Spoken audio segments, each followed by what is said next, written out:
Anak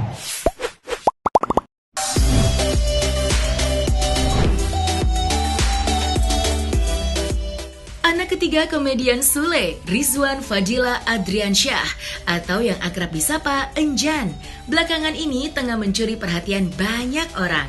Bukan saja karena bakat entertainnya yang membuat orang terhibur, tetapi juga hubungan asmaranya yang kini diisukan sedang menjalin hubungan spesial dengan putri Andika Kangen Band, yaitu Kirana Velovoice. Seperti baru-baru ini, yang menjadi heboh di sosial media adalah salah satu akun @chesiawar_ mengunggah video Enjan dengan Kirana yang terlihat sedang bergandengan. Ditambah lagi dalam postingan tersebut, sang akun memberikan caption yang seolah membenarkan kalau mereka memanglah sedang menjalankan suatu komitmen. Mereka berhak bahagia, gue juga sakit hati. Ini real Kirana anak artis, Babang Tampan. Memang kedua orang tua mereka udah deket dan mereka udah lama pacaran, tapi memang privacy. Dan ada fans Kirana yang nyebarin ini, dan satu lagi foto pertama dan kedua beda waktu ya. Memang Enjan udah ganti celana.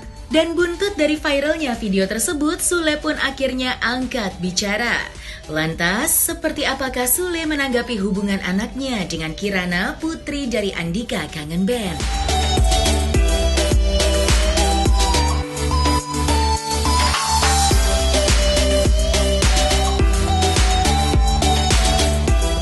Jadi ya biarin aja, mau deket sama anak Andika, mau deket sama anak Konda, terserah. Enjan bisa memilih apapun. Jadi biarin aja, justru biar Enjan juga tahu kalau di dunia entertain atau menjadi seorang entertain itu ya seperti itu. Jadi kadang-kadang diberitain sebelumnya deket dengan Salsa Bintan lah anaknya Anton, terus sama Ziva lah, sama udah DM saya udah pusing semuanya gitu. Kayak misalkan mau di komen, mau di DM, Kang Sule awet muda ya, Bismillah Enjan ya, kayak gitu ya, banyak lah ya kayak gitu.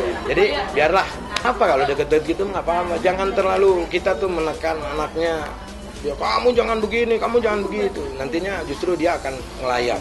Ya contohnya saya terlalu ditekan sama orang tua, akhirnya di belakang ngaco gitu. Terlepas dari hubungan asmaranya yang sampai kini masih menjadi tanda tanya, Rizwan Fadila atau Enjan ternyata mewarisi bakat melawak sang ayahandanya Sule.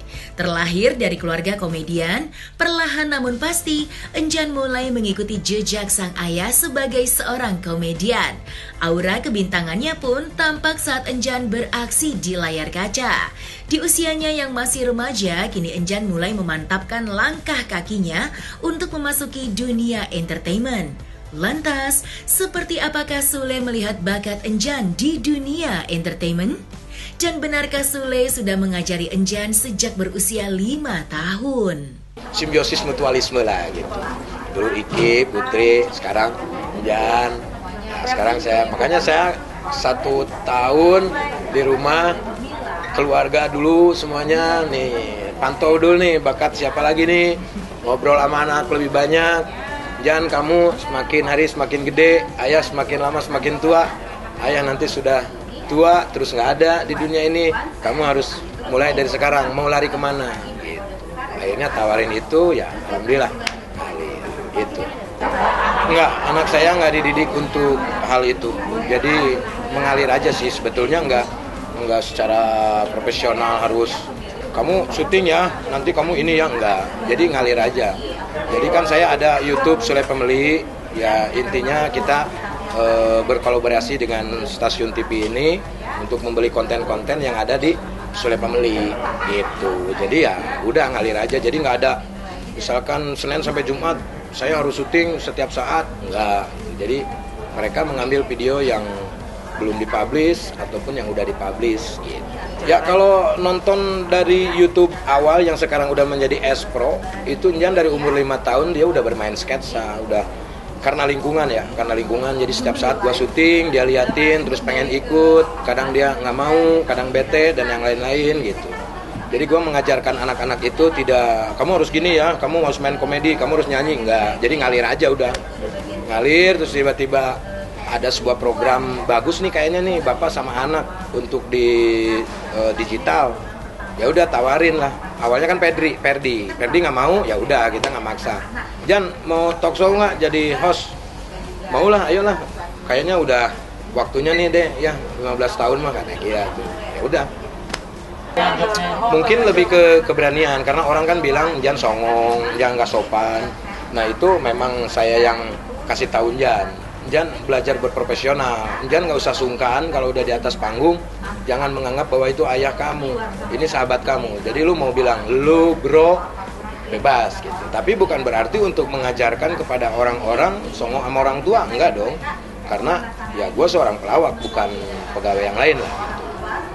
Jadi memang hal-hal keberanian lah. Gitu. Tapi kalau untuk celetukan kadang-kadang dia ada nyeletuk sendiri karena dia ada gen yang kuat sebetulnya. Jan itu adalah tulang punggung komedi keluarga. Iya benar. Karena saya ngelawak di rumah itu udah nggak lucu.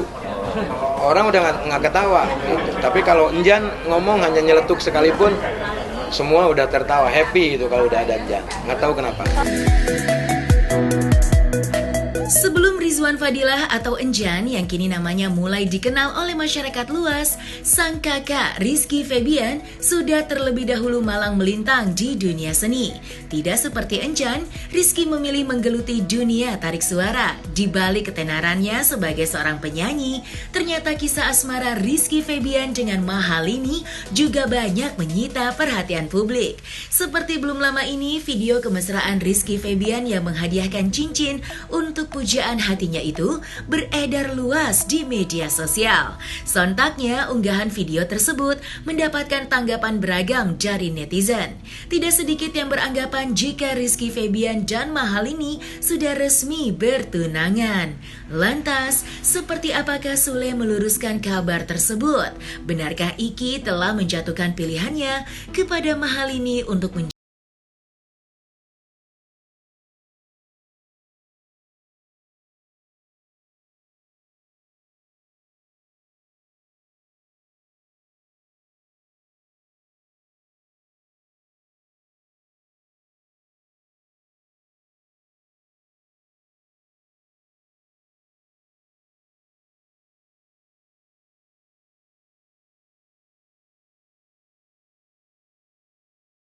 Banyak itunya, di tempat mana kasih cincin, tempat mana kasih cincin, depan gua aja kasih cincin kan gitu.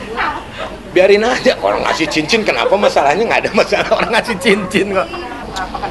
Pasrahkan kepada yang Maha Kuasa, semuanya udah ada skenarionya ya. Jadi apapun yang terjadi ya kita syukuri aja, kita nikmatin aja. Kan belum tahu, belum tentu apa yang terjadi ke depannya juga ya kan. Namanya juga di media ya kan, bisa dibesar-besarin beritanya. Kadang yang cuman ngehadirin syukuran kakaknya dibilang mau ngelamar, kan berita-berita kayak seperti itu. Karena aku sudah jam terbang di dunia seperti ini, jadi ya biasa saja lah tanggapinya lah. Kalau aku begini Ki, kalau udah mepet-mepet, kalau udah seperti ini ayo yakinin gitu loh. Kalau misalkan kan bahaya juga ya kan, tapi kalau misalkan kamu mau cuman main-main atau apa udah gitu. Nah untuk saat ini nikmatin dulu, jadi nggak perlu disuruh-suruh nggak gitu, gimana juga enggak, ya udah ngalir aja lah. Yang penting tahu aturannya dan Iki juga tahu Iki siapa, dia siapa, ya masih berbincang-bincang ke arah mungkin hal-hal yang lain dulu lah.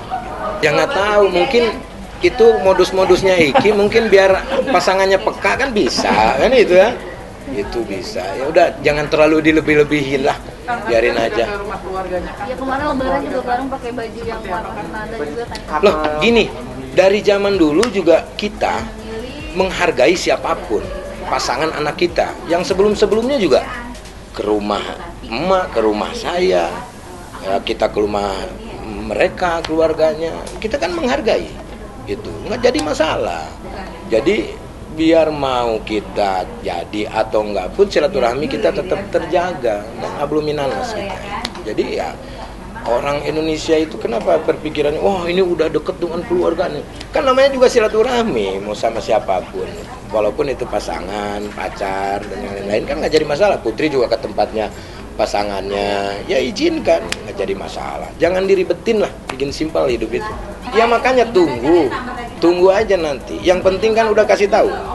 Iki udah tahu, anak-anak aku tuh udah tahu. Semuanya tuh udah tahu. Yang seharusnya bagaimana, mereka udah tahu. Dan saya sebagai orang tua sudah ngasih tahu. Lo sudah ngasih tahu dong. Saya nanti disalahkan sebagai orang tua. Tapi kalau kamu mau jalanin, ya itu terserah mereka. Yang penting orang tua sudah ngasih tahu batasan-batasan yang harus dan yang enggaknya seperti apa. Kan kita sebagai orang tua jangan terlalu langsung ngejudge orang. Wah, beda nih, nggak boleh. Nggak dong. Kita kasih tahu anaknya secara privacy itu kita gitu. Jadi nggak perlu besar-besarin lah urusan kayak seperti itu. Kan kita Pancasila juga kan. Dua-duanya udah tahu. Maksudnya kita udah ngobrol empat mata.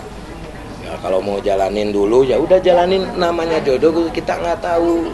Orang jalanin sampai puluhan tahun juga kalau bukan jodoh mah ya lepas juga gitu. Yang penting tahu aturannya kayak gimana, kamu harusnya kayak gimana. Tapi kalau kamu mau jalanin itu terus ya monggo. Kita tidak mau memisahkan kebahagiaan anak, walaupun menurut orang itu katanya nggak boleh, ya kan? Ya, biarin aja gitu. Kita lihat aja lah. Tuhan itu pasti ada rencana di balik semua lah kejadian inilah gitu. Dan kita pasrahin aja sama Yang Maha Kuasa. Apapun yang terjadi, yang penting kita tidak menyakitin siapapun, itu intinya.